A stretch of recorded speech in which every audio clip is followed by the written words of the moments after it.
Hello guys, welcome back to the channel and I hope आप सब लोग काफी ज्यादा अच्छे होंगे। दोस्तों आज हम बात करने वाले हैं कि 3 सिलेंडर वर्सेस 4 सिलेंडर क्या मेजर डिफरेंसेस होते हैं, क्यों majority of the major car brands अब 3 सिलेंडर पे आ चुके हैं, क्यों मारुति ने भी अपने डिजायर और स्विफ्ट में से 4 सिलेंडर इंजन हटा के 3 कर लिया, एज अ कंज्यूमर आपके लिए कितना फायदेमंद है, कितना नुकसान है, दोनों पहलू के बारे में बात करने वाले हैं। अगर आप इस वीडियो को पूरा देखते हो तो आई होप एंड तक आपको रियलाइज हो जाएगा कि आपको 3 सिलेंडर कार की तरफ जाना चाहिए या फिर 4 की तरफ, क्योंकि मुझे भी दोस्तों ऐसा लगने लगा है कि आने वाले 2 या 3 साल के अंदर ही शायद आपको 4 सिलेंडर मिलेगा ही नहीं।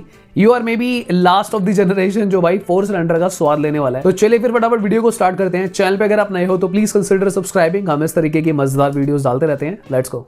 नमस्कार, जय हिंद दोस्तों। आई होप सारे शेयर बढ़िया होंगे।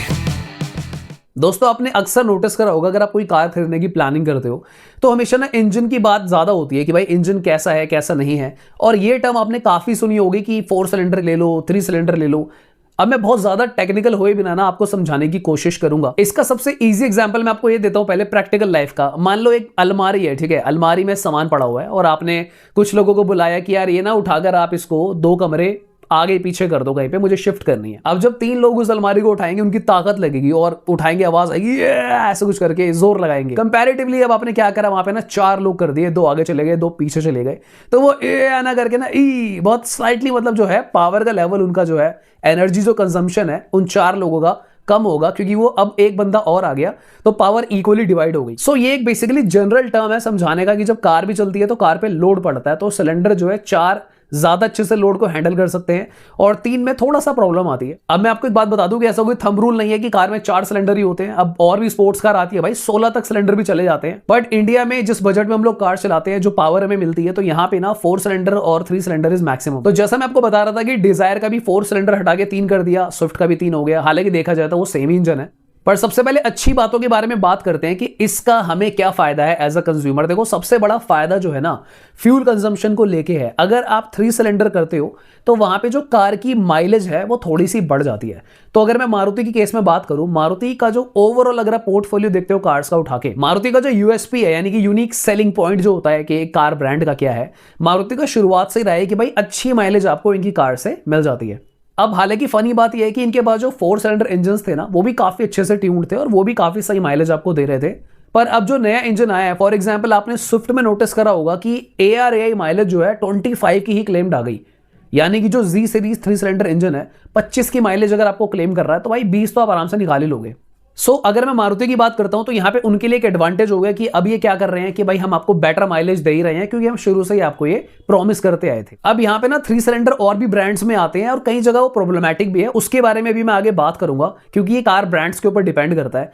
मुझे पर्सनली ऐसा लगता है सबसे ज्यादा जो बढ़िया तरीके से ट्यून कोई ब्रांड अगर कर पाया है ना, अगर मैं टॉप पे रखूंगा तो Volkswagen ग्रुप का जो 3 सिलेंडर इंजन था, मुझे लगता है भाई वो बहुत सही तरीके से ट्यून था। अब यहाँ पे टर्बो के बारे में भी बात करेंगे, पर पहले मैं NA इंजन की बात कर रहा हूं, क्योंकि मारुति ने भी NA इंजन को ही लाया है अपने पोर्टफोलियो में।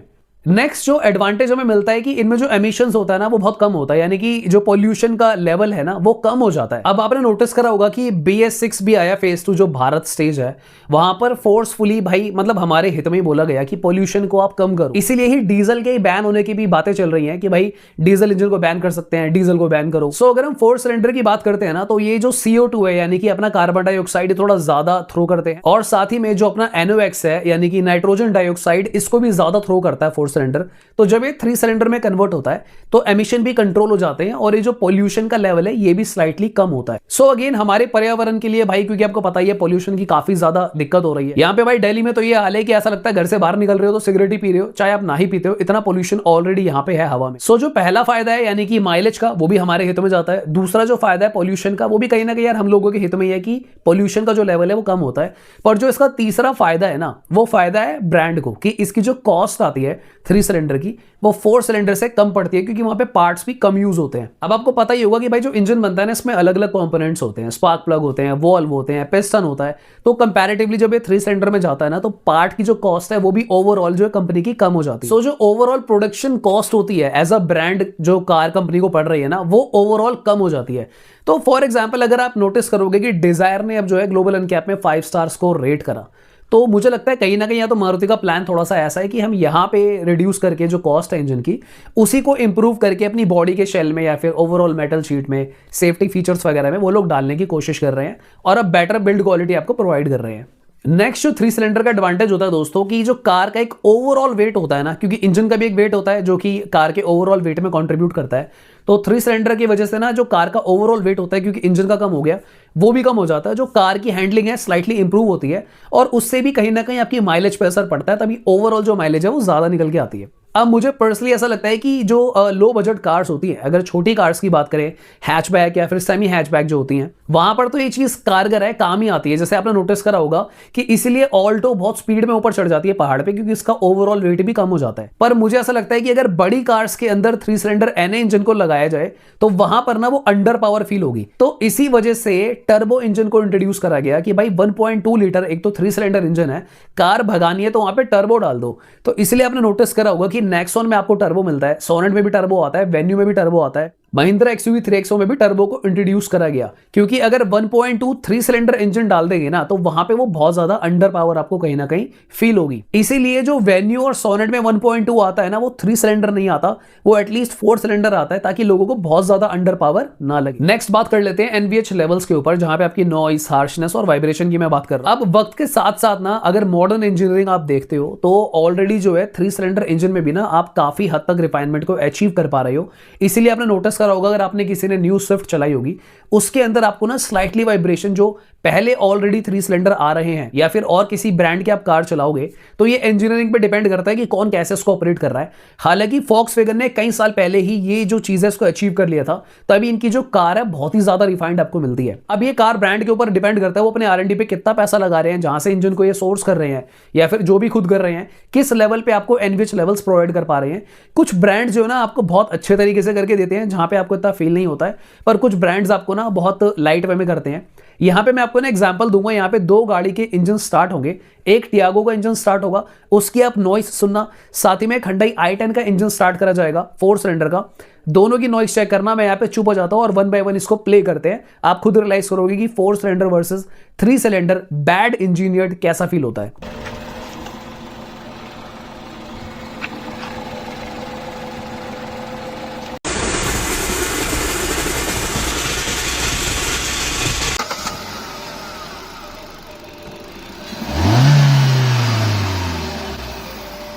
नेक्स्ट दोस्तों एक रीजन ये भी है 3 सिलेंडर को अडॉप्ट करने का, क्योंकि ना ट्रेंड भी फॉलो करना पड़ेगा, क्योंकि मेजॉरिटी ऑफ जो ऑटोमोबाइल मेकर्स हैं, इवन अगर आप फॉक्सवैगन का एग्जांपल लेते हो, they have already ditched 4 cylinder. यहाँ पे मेजॉरिटी में आपको देखने को मिलेगा कि इनका फोकस भी 3 सिलेंडर के ऊपर ही है। इनफैक्ट महिंद्रा के पास भी 3 सिलेंडर आ चुका है कहीं पोर्टफोलियो में कार्स के। तो ओवरऑल एक प्रेशर आता है कि यार सब अगर अडॉप्ट कर रहे हैं तो कई बार कंज्यूमर ये भी सोच सकता है कि यार 3 सिलेंडर ही बेटर तो नहीं है। तो शायद ये भी रीजन हो सकता है कि मारुति ने कुछ कार्स में अपनी इसको अडॉप्ट कर लिया है कि यहाँ पे 3 सिलेंडर देते हैं। मे बी अभी ये ट्रायल और टेस्टिंग पीरियड पे है, अगर कंज्यूमर हैप्पी रहता है, ओवरऑल उनको सही लगता है, तो हो सकता है कि भाई सारे फिर आने वाली कार्स में मारुति की आपको 3 सिलेंडर ही देखने को मिलेगा। बाकी रियलिटी तो आने वाले टाइम में पता चलेगी, क्योंकि जो मारुति की सिग्नेचर इंजन्स है वो भाई 15 साल 10 साल बहुत अच्छी ड्यूरेबिलिटी है उनकी, एक प्रॉपर टाइमलाइन है। आप पीछे जाके देख सकते हो कि भाई 2012 की स्विफ्ट आज भी आपको बढ़िया चलती नजर आ रही है। कंपैरेटिवली ये इंजन आए हुए 3 सिलेंडर जी सीरीज अभी 1 साल भी पूरा नहीं हुआ है ढंग से, तो आने वाले टाइम में पता चलेगा कि लोग कितने ज्यादा खुश हैं। तो दोस्तों ये तो थे एडवांटेजेस 3 सिलेंडर इंजन के। अब बात करते हैं डिसएडवांटेज की, कि एज अ कंज्यूमर आपको क्या प्रॉब्लम आ सकती है। सबसे बड़ी प्रॉब्लम जो है ना कि जो 3 सिलेंडर इंजन होता है इसकी जो पावर का आउटपुट होता है या फिर जो हॉर्स पावर होती है वो थोड़ी सी कहीं ना कहीं कॉम्प्रोमाइज हो जाती है, क्योंकि एक सिलेंडर कम हो जाता है। इनफैक्ट आपने नोटिस भी करा होगा कि जो पुरानी डिजायर और पुरानी स्विफ्ट है और अब जो नया 3 सिलेंडर आया है उसका पावर और टॉर्क जो है ओवरऑल कम है। मुझे पर्सनली ऐसा लगता है कि हैचबैक जैसी कार में थोड़ा सा मैनेजेबल है, कि इतना अफेक्ट नहीं करेगा, पर अगर इस तरीके के इंजन को आप बड़ी कार में रखते हो 3 सिलेंडर तो वहां पे कहीं ना कहीं अंडर पावर फील हो सकती है। सो इन शॉर्ट ये एक हाथ दे और एक हाथ ले वाली बात है कंज्यूमर के लिए, कि अगर माइलेज आपको बढ़ के मिल रही है तो वहां पे आपकी कहीं ना कहीं पावर कम हो ही जाएगी। क्योंकि भाई देखो बहुत सिंपल सी बात है, अगर आपने सुबह खाना खाया और आपने दोपहर को दबाकर काम करा तो कंफर्म है कि रात को आपको बढ़िया तरीके से भूख लगेगी। सो इन शॉर्ट अगर आपने सुबह टैंक फुल कराया, दोपहर को दबा के गाड़ी भगाई तो कार की माइलेज कम होगी। पर अगर आपने सुबह खाना खाया, दोपहर में आपने ज्यादा कुछ नहीं करा, आराम फरमाया, तो रात को आपको इतनी भूख नहीं लगेगी। वही कार में भी होता है, अगर आप अपनी कार का पंजा टैंक फुल कराने के बाद रगड़ के नहीं पेल रहे हो, भगा नहीं रहे हो, तो माइलेज आपको वहां पे अच्छी मिल जाएगी। नेक्स्ट यहाँ पे दोबारा मैं एनवीएच लेवल्स की बात करूंगा डिसएडवांटेज में। देखो ओवरऑल जो कार का एनवीएच लेवल है, नॉइस, वाइब्रेशन या फिर हार्शनेस की मैं बात कर रहा हूं, अब कितना मर्जी आप उसको रिफाइंड कर लो 3 सिलेंडर में, पर जो 4 सिलेंडर में आपको एक्चुअल में बढ़िया एनवीएच लेवल्स मिलते हैं ना, वो आपको 3 सिलेंडर में नहीं अचीव हो पाएंगे। क्योंकि दोस्तों ऐसा होता है कि 3 सिलेंडर में जो कार का एक फायरिंग लेवल होता है जिससे आपको आउटपुट मिलती है, तो वो कहीं ना कहीं इम्बैलेंस हो जाता है 3 सिलेंडर होने की वजह से। तो वहां पे कहीं ना कहीं स्लाइटली वाइब्रेशन आपको फील हो सकती है। तो जैसा मैंने बोला, ये अब उस ब्रांड की इंजीनियरिंग के ऊपर डिपेंड करता है, वो कितना स्मार्टली प्ले करते हैं, किस लेवल तक वो आगे जाना चाहते हैं और उस एनवीएच लेवल को कम करना चाहते हैं, अपनी इंजीनियरिंग या फिर कोई पार्ट्स बढ़ाना है, उसके अकॉर्डिंगली प्ले करते हैं। तो इसीलिए आपने नोटिस करा होगा कि जो फॉक्सवैगन की कार्स है उसके एनवीएच लेवल बहुत बेहतरीन है 3 सिलेंडर होने के बाद भी, comparatively other car brands in India. Next जो डिसएडवांटेज होता है भाई 3 सिलेंडर इंजन का, कि जब आप हायर आरपीएम्स पे कार को रेव कर रहे हो, यानी कि आप भगा रहे हो कार को 80 से 100 के बीच में, वहां पर जो इंजन की नॉइस का लेवल है वो काफी ज्यादा हो जाता है। अब कुछ लोगों को ये नॉर्मल लग सकता है, जिसको ज्यादा मतलब नॉलेज नहीं है, जो फर्स्ट टाइम कार बायर है में भी, पर जो एक एक्सपीरियंस ड्राइवर है जिसने भाई काफी बढ़िया तरीके से 4 सिलेंडर इंजन को चलाया है, उसको कहीं ना ये पसंद नहीं आएगा। अब अगेन भाई ये प्रॉब्लम अगर आपको ज्यादा लग रही है, अगर आपने ऑलरेडी कोई 3 सिलेंडर कार चलाई, तो भाई जाओ और स्कोडा या फॉक्सवैगन की कोई कार लो, वहां पर ये चीजें आपको थोड़ी सी कम मिलेंगी, पर ओवरऑल वो उस चीज को कभी भी 4 सिलेंडर की तरह मैनेज नहीं कर पाएगा। इसलिए कई लोगों को ऐसा लगता है कि ब्रेजा जो है काफी ज्यादा स्मूथ चलती है, क्योंकि उसमें 1.5 4 सिलेंडर इंजन आता है। इनफैक्ट लोग कराटा से भी काफी ज्यादा खुश हैं, क्योंकि वहां पे भी आपको 4 सिलेंडर 1.5 इंजन मिलता है। नेक्स्ट दोस्तों, जो सबसे बड़ा ड्रॉबैक आता है 3 सिलेंडर इंजन का वर्सेस 4 सिलेंडर, वो कार की जो ओवरऑल इंजन की लाइफ एक्सपेक्टेंसी है उसको लेके है। यानी कि 4 सिलेंडर इंजन जो पहले लोग 12 साल 15 साल तक भी खींच रहे थे, 2.5-3 लाख किलोमीटर भी निकाल रहे थे, वो जरूरी नहीं है कि 3 सिलेंडर में ऐसा होगा। सो इन शॉर्ट 3 सिलेंडर इंजन की जो ओवरऑल लाइफ है वो उतनी सही नहीं है, या फिर अगर वो उस लाइफ तक आगे जाता भी है तो वो पहले ही खर्चा मांग लेगी। ओवरऑल आपको जो इंजन पे एक्सपेंस है वो बढ़ जाएगा अगर आप उसको भी और ज्यादा चलाना चाहते हो। इजी वे में अगर मैं आपको समझाऊं, वही पहले वाला एग्जांपल लेते हैं। अगर 3 लोग एक अलमारी को उठाकर ले जा रहे हैं, तो उनके उस अलमारी को घेरने के चांसेस ज्यादा हैं, क्योंकि अगर चौथा बंदा आ जाता है तो प्रॉपर्ली बैलेंस हो जाएगी वो अलमारी और उसके गिरने के चांसेस काफी ज्यादा कम हो जाते हैं। नेक्स्ट डिसएडवांटेज जो है भाई 3 सिलेंडर इंजन का, वो ये है कि फॉर एग्जांपल अगर वेन्यू में आपने नोटिस करा होगा कि 4 सिलेंडर 1.2 भी लोग चला पा रहे हैं और वो अच्छे से मैनेज हो जाता है, लोग फिर भी उसको हाईवे पे ड्राइव कर पा रहे हैं, इतनी अंडर पावर नहीं लगती। कंपैरेटिवली अगर इन्हीं कार्स के अंदर 1.2 लीटर का 3 सिलेंडर एन इंजन लगा दिया जाए, तो वो उतने अच्छे से उसको पुल नहीं कर पाएगा, परफॉर्मेंस जो है बहुत ज्यादा हद तक कॉम्प्रोमाइज हो जाएगी। नेक्स्ट दोस्तों, सबसे बड़ा डिसएडवांटेज जो है 3 सिलेंडर का, कुछ न्यू ड्राइवर्स को हो सकता है। आपने नोटिस करा होगा कि अगर आपने जब कार ड्राइविंग सीखी होगी, तो हम प्रेटी मच श्योर आपको स्विफ्ट या फिर इसी तरीके की डिजायर ऐसी कार्स को देते हैं जब ड्राइविंग स्कूल में आप होते हो।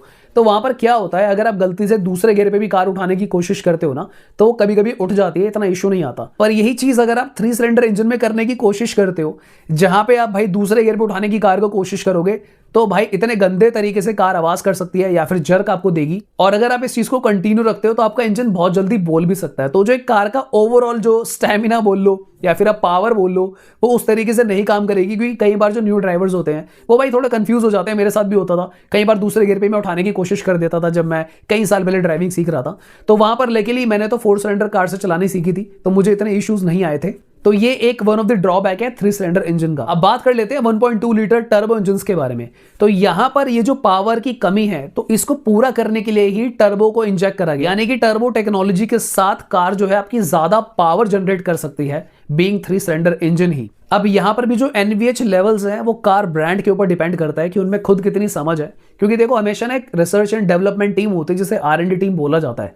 आप कभी भी कोई प्रोडक्ट बनाते हो, कोई इंजन बनता है या कुछ भी बनता है, उसको टेस्ट करा जाता है। अगर ब्रांड ने कुछ ऐसे लोगों को हायर करा हुआ है जिन्हें खुद ही समझ नहीं है कि भाई ये जो कार चलने में जर्क फील करा रही है या फिर इसके एनवीएच लेवल्स हाई हैं, और वो मार्केट में कंज्यूमर को प्रोडक्ट को इंट्रोड्यूस कर देते हैं, तो वहां पे उस ब्रांड के लिए वो फेलियर वाली सिचुएशन होती है। कंपैरेटिवली ब्रांड्स लाइक फॉक्सवैगन और स्कोडा, यहां पर आप इमेजिन करो इनकी कार्स में आपको ज्यादा रिफाइनमेंट 3 सिलेंडर होने के बाद भी, टर्बो होने के बाद भी ज्यादा स्मूथनेस क्यों मिलती है? क्योंकि कहीं हद तक शायद ये लोग खुद ही कन्विंस नहीं होते कि भाई हमें ही नहीं सही लग रहा है इंजन, तो हम कंज्यूमर को कैसे दे दे। So they keep on working. In fact इस चीज को GDI इंजन्स ने भी अचीव करा है, जहां पे जो वेन्यू का टर्बो मुझे बहुत अच्छा लगता है, सोनेट का टर्बो हो गया, या फिर अगर मैं थ्रेक्सो की बात करूं जो उनका GDI है, टाटा के पास भी जो GDI इंजन है वहां पर कहीं ना कहीं ये NVH लेवल वाली प्रॉब्लम आपको ऑलमोस्ट सॉर्टेड नजर आएगी। हालांकि दोस्तों टर्बो इंजन होने की वजह से NVH लेवल्स पावर वाला इश्यू आपका कहीं हद तक रिजॉल्व हो जाएगा, पर अगर जो कार की ओवरऑल एक्सपेक्टेंसी होती है इंजन की, वो वाला फैक्टर रिजॉल्व नहीं होता है। टर्बो इंजन में भी आपकी पॉकेट पे काफी महंगा वो आपको पड़ सकता है। इनफैक्ट जो कार की ओवरऑल लाइफ है वो भी NA इंजन से कम ही रहती है। तो भाई कमेंट करके जरूर बताने कि अब आप क्या करने वाले हो, 3 सिलेंडर इंजन लेना चाहते हो, 4 सिलेंडर इंजन लेना चाहते हो। दोनों चीजें हमने डिस्कस करी है यहाँ पे। आई होप आपको वीडियो अच्छी लगी होगी, आप अपने विचार कमेंट्स कर सकते हो। तो दोस्तों आज के लिए फिर इतना ही, मिलते हैं फिर किसी और दिन। Thank you so much for watching, bye bye, take care.